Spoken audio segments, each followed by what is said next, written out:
सभी को मेरा नमस्कार। मैं आप सभी के बीच आज उपस्थित हूँ स्वामी रामानंद तीर्थ मराठवाड़ा विश्वविद्यालय नांदेड़ महाराष्ट्र के late Ramesh Warpudkar ACS college Sonpeth Parbhani का आयोजन है। और भारत के संविधान दिवस के उपलक्ष्य में 26 नवंबर को ये कार्यक्रम होना था, लेकिन किन्हीं तकनीकी कारणों से ये कार्यक्रम 26 नवंबर को नहीं हो पाया और आज 28 नवंबर को मेरा व्याख्यान है। मैं सबसे पहले late Ramesh Warpudkar ACS college Sonpeth Parbhani के कॉलेज के अध्यक्ष माननीय परमेश्वर कदम साहब का आभार व्यक्त करता हूँ और उनका स्वागत भी करता हूं। और कॉलेज के प्रिंसिपल जो प्राचार्य डॉक्टर वसंत सतपुते सर का मैं बहुत आभार और उनको धन्यवाद देता हूं कि उन्होंने मुझे ये मौका दिया आप सबके बीच आने का। इसके अलावा कॉलेज के IQAC coordinator doctor MB Patil sir का, डॉक्टर मुक्ता सोमवंशी लोक प्रशासन विभाग, डॉक्टर अशोक जाधव लोक प्रशासन विभाग, जिन्होंने मुझे ये वक्तव्य देने के लिए आप सबके बीच बुलाया। मैं डॉक्टर संतोष रानखम सर का भी बहुत आभारी हूँ। इसके साथ ही साथ हमारे बहुत अच्छे मित्र डॉक्टर विट्ठल के जय भाई जो इंग्लिश डिपार्टमेंट के हेड हैं, मैं उनका भी स्वागत करता हूँ। साथियों, आज जो मौका मुझे मिला है और जिस विषय पर बात करने के लिए मुझे कहा गया है वो विषय है भारतीय संविधान और बाबा साहब अम्बेडकर। साथियों, आप सभी जानते हैं कि भारतीय संविधान के निर्माण में बाबा साहब अम्बेडकर का क्या योगदान था और बाबा साहब के बिना हम भारतीय संविधान की कल्पना नहीं कर सकते। मैं एक बात और आपसे कहना चाहूँगा कि आज जो इसका व्याख्यान का जो आयोजन किया गया है, इसका जो उद्देश्य है हम सभी को, और 26 नवंबर को हम सभी लोगों ने पूरे भारतवर्ष में संविधान दिवस मनाया। और आप सभी को पता है कि भारत का जो संविधान है दुनिया का सबसे बड़ा लिखित संविधान है, दुनिया का सबसे बड़ा लिखित संविधान है। और जितने उसमें चीज़ें इंक्लूड की गई हैं ये अपने आप में अद्भुत है।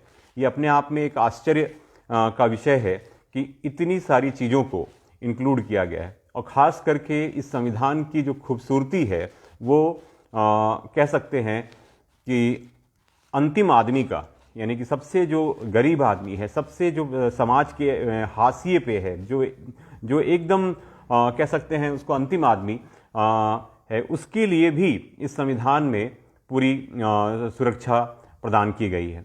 और इसके पीछे जिस बड़े व्यक्ति का हाथ है वो है बाबा साहब अम्बेडकर का। साथियों, मैं कुछ चीज़ों को बताने से पहले आप लोगों को ये बताना चाहूँगा कि मैं दो हिस्सों में बात करूँगा। पहले तो मैं भारतीय संविधान के निर्माण की बात जो है उसको मैं थोड़ा, चूँकि इतिहास का विद्यार्थी हूँ, being a student of history, मैं आपसे ये कहना चाहूँगा कि इतिहास में यदि हम देखें तो भारतीय संविधान के बनने की जो प्रक्रिया थी, यदि इसको आप समझना चाहेंगे तो आप समझ पाएंगे कि जब अंग्रेज भारत आए 1600 ईस्वी में ईस्ट इंडिया कंपनी के रूप में व्यापार करने के लिए, और व्यापारी कंपनी के रूप में वो लगभग 150 साल तक, 150 वर्ष तक भारत में रहे। लेकिन धीरे धीरे उनकी महत्वाकांक्षा बढ़ी और वो व्यापार से आगे बढ़कर, यानी कि वो भारतीय राजनीति में हस्तक्षेप करने लगे। चाहे दक्षिण भारत की राजनीति में हस्तक्षेप कर रहे थे या वो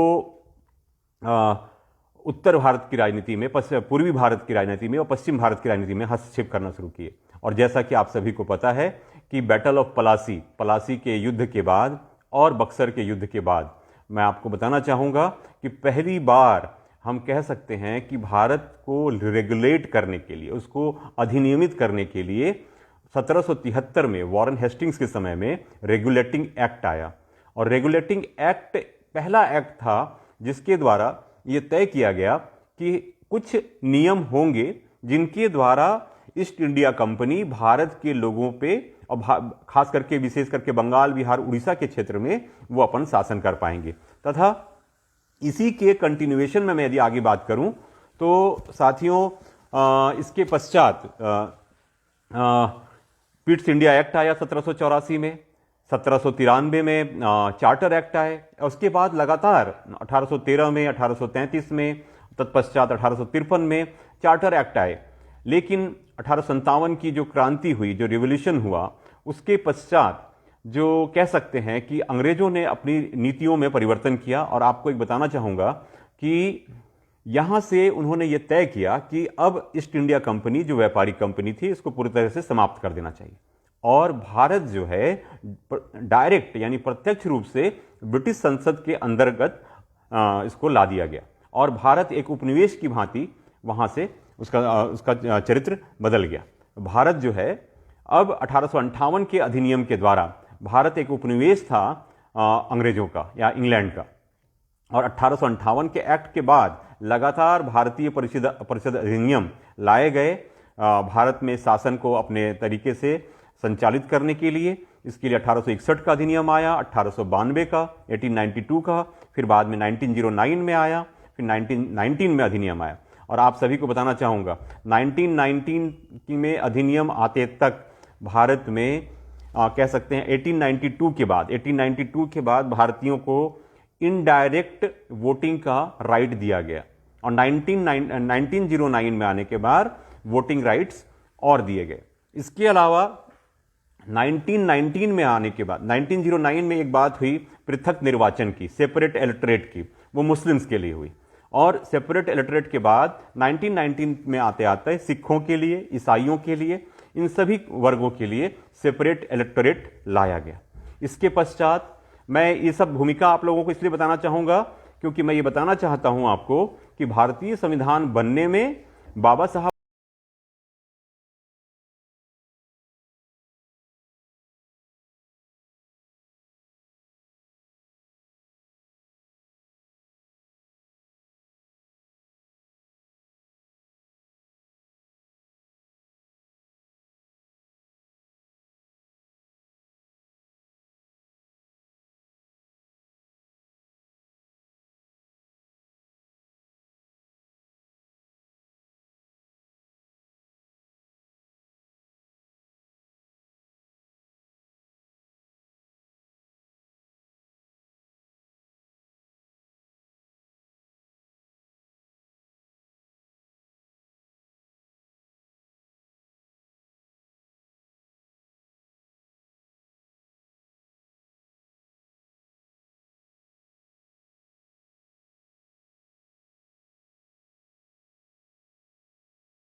धर्म किसी भी पंथ को अपना सकते हैं।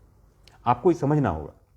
तो हमारा संविधान, इसमें मैं इन सब चीज़ों को जब मैं बात करता हूं तो मैं समझ पाता हूं कि जो व्यक्ति जीवन भर एक प्रकार से कह सकते हैं प्रताड़ना झेला अपने स्कूल के दिनों में, बचपन के दिनों में, पढ़ने के समय में, वो व्यक्ति जब वो अमेरिका जाते हैं और फिर बाद में लंदन में जाते हैं और इतनी डिग्रियों के बाद, इतनी इसके बाद जो भारत आते हैं, तो वो बाबा साहब को यदि हम समझें तो बाबा साहब का लाइफ का जो मोटो था वो 3 ही चीज़ों पर, मैंने आपने बार बार कहा कि उनकी पूरी फाइट इक्वालिटी को लेके था।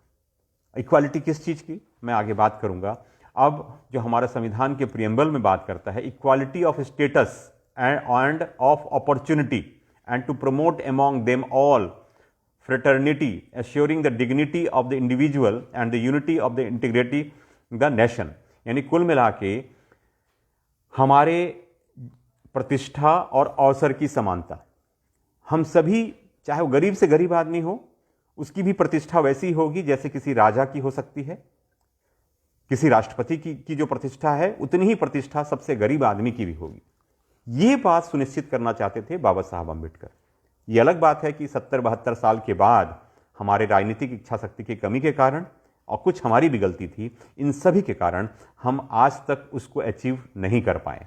लेकिन बाबा साहब की जो मंशा थी वो आप कह सकते हैं कि मैं इस बात को दावे से कह सकता हूं कि वो प्रतिष्ठा और अवसर की समानता की बात कर रहे थे और उस चीज़ की स्थापना के लिए उन्होंने पूरा जीवन संघर्ष में दिया। और मैं कह सकता हूं कि यही वो कारण रहे कि उनका संघर्ष इतना था कि वो जीवन भर अपने लिए कभी नहीं सोचा।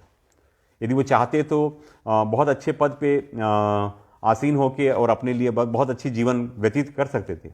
लेकिन आपको मालूम होगा कि बाबा साहब अम्बेडकर जब उनकी मृत्यु हुई और मृत्यु के 10-15 साल पहले से वो गंभीर शुगर पेशेंट थे, डायबिटिक थे, और इतना डायबिटिक होने के बाद भी लगातार, जैसे आप सभी को पता है कि हमारा संविधान 2 साल 11 महीने 18 दिन में बना, और इसके पीछे बाबा साहब लगातार पिछले 20 सालों से लगे हुए थे। 1927 के बाद से बाबा साहब लगातार काम कर रहे थे। आप समझ सकते हैं, हमारा संविधान 1949 में अडॉप्ट किया गया, लेकिन 27 से लेके आप समझिए लगभग 22 साल बाबा साहब अम्बेडकर ने संघर्ष किया है। हम और आप तो जब हम संविधान की किताब की बात करते हैं कि संविधान 2 साल 11 महीने 18 दिन में बन गया, तो साथियों ये अपने आप में गलत कथन है। ये बात सही है कि संविधान सभा के गठन हुआ और उसके बाद जो प्रारूप समिति बनी और प्रारूप समिति को जो काम दिया गया उसने 2 साल 11 माह 18 दिन में कर दिया, लेकिन इसके पीछे का जो संघर्ष है, इसके पीछे का जो लड़ाई है, आप उसको देखना चाहेंगे, उसको समझना चाहेंगे तो आप देख पाएंगे। बाबा साहब की राइटिंग्स को पढ़िए, उनकी स्पीचेस को पढ़िए, और आप उनके जो कलेक्टेड वर्ड्स ऑफ बाबा साहब अम्बेडकर है उसको आप यदि आप उसके वॉल्यूम्स को जाएंगे तो आपको समझ में आएगा कि वो लगातार 1920s के बाद वो इसी काम पे, इक्वालिटी के लिए, जस्टिस के लिए और आपके फ्रीडम के लिए यानी लिबर्टी के लिए वो लड़ाई लड़ रहे थे। देखिए मैं साधारण तौर पे हम यदि बात करें तो हम लोग भारत की स्वतंत्रता हम अंग्रेजों से चाह रहे थे। उस समय यदि हम बात करें 1947 तक की बात करें तो हम सभी स्वतंत्रता की बात कर रहे थे। तो हम सभी स्वतंत्रता की बात कौन सी कर रहे थे? एक विदेशी शक्ति से स्वतंत्र होने की बात कर रहे थे। लेकिन बाबा साहब अम्बेडकर इससे भी आगे बढ़ के बात कर रहे थे। वो बात कर रहे थे कि हमारे समाज में जो गैर बराबरी है, आप सभी को पता है कि हमारे समाज में एक सबसे खराब एवं आवश्यक बुराई है, वो है हमारे यहाँ की कास्ट सिस्टम यानी कि जाति प्रथा। और उस जाति प्रथा को मैं कहूँ कि वो नासूर बन के, मतलब कह सकते हैं कि हजारों साल से एक पूरे वर्ग को, एक पूरी जाति को, एक पूरे समाज को हमने 3 महत्वपूर्ण चीज़ों से दूर रखा। पहला, शिक्षा से दूर रखा। दूसरा, उससे जमीन छीन ली। तीसरा, हमने उसके लिए पानी भी नहीं छोड़ा। आप समझ सकते हैं, जीवन को जीने के लिए पानी चाहिए, पेट भरने के लिए जमीन चाहिए, तीसरा स्वतंत्र विचार अभिव्यक्त करने के लिए हमको शिक्षा चाहिए। तो एक पूरे षड्यंत्र के तहत हजारों साल पहले हमने एक हायरकी बनाई कि ये वर्ग 3 वर्ग पढ़ सकते हैं, चौथा वर्ग नहीं पढ़ेगा। ये चौथा वर्ग कौन था? आपने अपने फायदे के लिए पूरे समाज में हायरकी को स्थापित किया और समाज को इस प्रकार से बांट दिया कि ये चौथा वर्ग दबा रहेगा, कुचला रहेगा और उसका शोषण करते रहेंगे। साथियों, भारतीय संविधान में जब हम इक्वालिटी की बात करते हैं तो मैं यहां पे आता हूं तो मैं ये बताना चाहूंगा कि बाबा साहब अंबेडकर इसके खिलाफ थे। आप उनकी किताब पढ़िए, हु वेयर शूद्राज। उन्होंने किताब लिखी हु वेयर शूद्राज, शूद्र कौन थे। एक और किताब आप पढ़िए बाबा साहब अंबेडकर की, आप सभी आप पढ़े भी होंगे, एनहिलेशन ऑफ कास्ट। अब ये मराठी में भी आ गया होगा इसका अनुवाद और अंग्रेजी में भी अनुवाद है, हिंदी में भी है, एनहिलेशन ऑफ कास्ट। बेसिकली बाबा साहब अंबेडकर ने जितने भी काम किया उन्होंने अंग्रेजी में ज़्यादा लिखा और सारे काम उनके अंग्रेजी में हैं, लेकिन धीरे धीरे महाराष्ट्र सरकार और भारत सरकार के प्रयास से उनके कार्यों को अन्य भाषाओं में भी अनुवाद किया गया, इवन हिंदी में भी उनका अनुवाद किया गया है। तो साथियों, मैं ये बताना चाहूँगा कि उन्होंने एनहिलेशन ऑफ कास्ट और हु वेयर शूद्राज, ये 2 किताबों के यदि आप पढ़ पाएंगे तो आप समझ पाएंगे भारतीय जाति व्यवस्था की क्या समस्या थी और आज भी है। आज मैं कहूँ कि देश की आज़ादी के 72-73 साल होने जा रहे हैं, लेकिन 73 साल के बाद भी आफ्टर 73 ईयर्स और संविधान लागू होने के 71 ईयर्स के बाद भी आज वो गैर बराबरी दिखाई देती है। पब्लिक प्लेस में हो सकता है कि हम लोग कानून के डर से वो उस प्रकार का अनटचेबिलिटी नहीं दिखाई देता, लेकिन आज भी हम अपने घरों में वो इक्वालिटी नहीं दिखाई देती। तो मुझे लगता है कि आज फिर से हम सब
इसको कितने बोलने का, मीडिया को क्या अधिकार है और क्या अधिकार नहीं है, और हमको क्या बोलने। आज आज जब भी हम बोलते हैं तो हमको ये डरते हैं कि कहीं सत्ता के जो लोग हैं कहीं हमारे ऊपर हमला ना कर दें, या सत्ता किसी प्रकार से आपके खिलाफ पीछे ना पड़ जाए। हमको बोलने से पहले सोचना पड़ता है। तो आपको यदि समझेंगे तो राइट टू फ्रीडम के तहत, यानी कि बोलने जो स्वतंत्रता है, ये एक इम्पॉर्टेंट इशू है जिसमें हमको freedom of speech and expression, जो मैंने प्रीएम्बल में कहा कि हमको बोलने की 1901 के तहत बोलने की स्वतंत्रता दी गई। बाबा साहब अम्बेडकर ये समझते थे, जानते थे कि जब तक आदमी अपनी बात, विचार अभिव्यक्त नहीं करेगा डेमोक्रेसी में, तो वो किस प्रकार से आगे कर पाएगा। इस चीज़ को हम लोग को समझना होगा। और राइट टू फ्रीडम जो है उसके अंदर freedom of speech and expression, ये बहुत इंपॉर्टेंट है। और आज भी ये कहा जाता है कि जो सत्ता होती है, जो पावर होता है, जो स्टेट होता है, वो आपकी आवाज़ को दबाना चाहती है। ऐसा इमरजेंसी के टाइम में देखा गया। और कई बार जो सत्ता पक्ष है, जो लोग यदि बोलते हैं तो उनके ऊपर राजद्रोह का मुकदमा लगा के, चाहे तमाम तरीके से उनको जेल के अंदर डाल देती है। इसके पीछे का क्या उद्देश्य है कि आप सरकारों के खिलाफ ना बोलें। बाबा साहब अम्बेडकर इस बात को समझते थे, इसलिए संविधान में ये प्रावधान रखा गया। और आपको मैं अंत में बताऊंगा कि जब भी इन अधिकारों का हनन होगा तो बाबा साहब ने आर्टिकल 32 भी दिया है हमको, उन अधिकारों को रिवाइव करने के लिए, उनको फिर से वापस प्राप्त करने के लिए। इसके अलावा आप सभी जानते हैं कि इसमें और भी जो चीज़ें हैं, फ्रीडम ऑफ एसोसिएशन है, फ्रीडम ऑफ मूवमेंट है, प्रोफेशन, ऑक्यूपेशन, किसी भी प्रकार का ऑक्यूपेशन हम अपना सकते हैं, बिजनेस कर सकते हैं, ये राइट टू फ्रीडम के तहत है। इसके अलावा हमको protection in respect of conviction of offences, कि हमको कोई अपराध हमने किया है तो उसमें हमको कन्विक्शन के पहले हमको प्रोटेक्शन की बात है। इसके अलावा आर्टिकल 21 के तहत protection of life and personal liberty की बात है। आर्टिकल 21 अपने आप में बहुत इंपॉर्टेंट है, और आर्टिकल 21 और 22 हम लोग कह सकते हैं कि ये हमको आज़ादी देता है एक प्रकार से। और ये इसको हम इमरजेंसी के टाइम में भी सस्पेंड नहीं कर सकते। सारे फंडामेंटल राइट्स सस्पेंड हो सकते हैं, लेकिन आर्टिकल ये जो 21, 22 है, ये जो है आपका सस्पेंड नहीं होता। उसका कारण यही है क्योंकि ये हमारा बेसिक अधिकार है कि हम पर क्या आरोप लगा है, हम पर क्या है, और हमको 24 घंटे के अंदर कोर्ट के अंदर प्रस्तुत किया जाए। तो बिना बताए राज्य आपके ऊपर कोई चार्ज नहीं, आपको चार्ज पहले बताएगी और उसके पश्चात ही आपको उसके बाद 24 घंटे के अंदर आपको कोर्ट में प्रस्तुत करना पड़ेगा। ये एक जो राइट टू फ्रीडम के तहत हमको दिया गया है। तो ये इन सब चीज़ों को समझिए कि जब ये बनाया गया होगा इस, तो कहाँ तक वो जो लोग थे या कह सकते हैं कि संविधान सभा के सदस्य रहे होंगे, लेकिन इसको जो ड्राफ्ट करने वाला जो व्यक्ति था, जो की व्यक्ति थे, जिसको हम लोग कहते हैं कि father of the Indian constitution, तो बाबा साहब की भूमिका यहाँ पे बहुत महत्वपूर्ण हो जाती है। मैं उनको बार बार मैं जब इमेजिन करता हूँ तो लगता है कि वो कितने दूरदृष्टि की सोच रखते थे। और इसके अलावा एक और चीज़ है, राइट अगेंस्ट एक्सप्लॉयटेशन, जो हमारे यहाँ शोषण होता है, चाहे ह्यूमन ट्रैफिकिंग की बात हो, चाहे वुमेन ट्रैफिकिंग की बात हो, बच्चों को फोर्स्ड लेबर की बात हो, बेगर्स की बात हो, ये इसको आर्टिकल 23 के तहत इन्होंने किया है। और बाबा साहब अम्बेडकर के बारे में मैं आज बात कर रहा हूँ तो साथियों मैं 2-3 बातें और कहना चाहूँगा कि बाबा साहब अम्बेडकर को सिर्फ हम लोग सोचते हैं, हम में से अधिकांश ये समझते हैं कि उन्होंने आरक्षण लागू किया SC ST के लिए, और इसको बात बता के हम लोग खारिज कर देते हैं। लेकिन साथियों, बाबा साहब अम्बेडकर का रोल यहीं तक नहीं है। उनका जो इम्पोर्टेंट है वो है लेबर लॉ के लिए। उन्होंने लेबर लॉ के लिए बहुत काम किए, जो श्रम मंत्री के रूप में भी काम किए, न्याय मंत्री के रूप में भी काम किए, तो उन्होंने लेबर लॉ पे बहुत काम किया। आज मैं कहूँ कि जो लेबर जो सबसे बड़ी बात है कि जो लेबर जो लोग थे, जो श्रमिक हैं, जो फैक्ट्रीज में काम करते हैं, उनको 12 घंटे 14 घंटे काम करने होते थे, लेकिन ये बाबा साहब अम्बेडकर का ही योगदान था जिन्होंने 8 घंटे का शिफ्ट ये किया कि 8 घंटे ही आपको काम करना है। और ये करने का जो क्रांतिकारी कदम जो किसी ने फैसला लिया तो वो थे बाबा साहब अम्बेडकर, ये उनका सजेशन था। इसके अलावा मैं आगे और बात करूंगा, और जो 14 साल तक के बच्चों को हम लोग फैक्ट्री में लेबर्स के रूप में और इसमें इन्वॉल्व करते हैं, उसको भी उन्होंने रोकने का के लिए कानून बनाया और आर्टिकल 24 के तहत ये इसको प्रोहिबिटेड किया गया है। इसके अलावा हमारे देश में, चूँकि हम लोग बहुधर्मी देश के लोग हैं, हमारे यहाँ अलग अलग धर्म के, अलग अलग पंथ के लोग हैं, अलग अलग विचार के लोग हैं, तो right to freedom of religion ये बहुत इंपॉर्टेंट है। आप कौन सा धर्म अपनाएंगे, कौन सा पंथ को आप स्वीकार करेंगे, ये आपका पर्सनल इशू होगा। बाबा साहब अम्बेडकर ने वो जीवन भर वो जैसा आप सभी जानते हैं कि वो हिंदू थे, वो बॉर्न हिंदू थे, लेकिन हिंदू मरे नहीं, वो बुद्धिज़्म उन्होंने अपनाया। उन्होंने देखा कि हिंदुइज़्म में बहुत सारी समस्याएं थी, खास करके जाति प्रथा को लेकर उनकी जो आपत्ति थी उस पर वो विशेष करके उनका ये रहा, और इसी कारण से अंत में उन्होंने अपना धर्म भी परिवर्तन किया, और पर्टिकुलर इसी असमानता की, गैर बराबरी के इशू को लेके कि एक समाज में, एक जाति के अंदर, एक वर्ग के अंदर कैसे विभेद हो सकते हैं, आदमी से कमतर कैसे हो सकता है, कैसे उसके अंदर डिस्क्रिमिनेशन किया जा सकता है। यही उनके अंदर गहरा आघात था कि वो धर्म परिवर्तन के लिए बाध्य हुए और उन्होंने फिर बुद्धिज़्म अपनाया। और बुद्धिज़्म में उन्होंने पाया कि वो एक ब्रॉडर आस्पेक्ट में वो सोचते हैं, इसलिए ज़्यादा लॉजिकल रिलीजन होने का अपने तर्क के माध्यम से फिर वो बुद्धिज़्म को उन्होंने अपनाया। और ये सब कारण थे। उन्होंने ये बताया कि एक राष्ट्र में यदि right to freedom of religion नहीं होगा तो फिर कट्टरपंथ हमारे यहाँ हावी हो जाएगा, एक्सट्रीमिस्ट हम बड़े ज़्यादा हो जाएंगे। इसलिए उन्होंने प्रत्येक धर्म की उन्होंने कि जो रिलीजियस टॉलरेंस है उसको को बढ़ाने के लिए एक प्रकार से बाद में 1976 में इसको लाया गया, सेकुलर टर्म लाया गया, और हमको प्रत्येक धर्म को उसके